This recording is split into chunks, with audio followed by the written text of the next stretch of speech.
এমনি এখন কোনো অসুবিধা হচ্ছে না তো? না, আমার কোনো অসুবিধা হচ্ছে না তো। মাথা ব্যথা, ঘাড়ে ব্যথা, বমি? না না, এসব জায়গায় কোনো কোথাও কিচ্ছু নাই তো। বড় মাসি ফোন করছিলেন নাকি? হ্যাঁ, হচ্ছে ইঞ্জেকশন লাগানো হয়ে গেছে হ্যাঁ। কালকে, সব হয়ে গেছে। ওই রাত্রে 8টা 8:30 হয়ে। ঘুম ঠিক হচ্ছে? হ্যাঁ।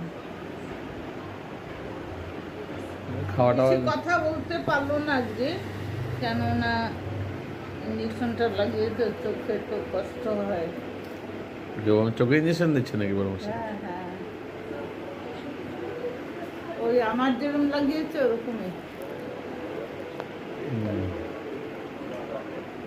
এই একটাই করলো বলে দেখি কি হয়, তবে ভালোই আছে।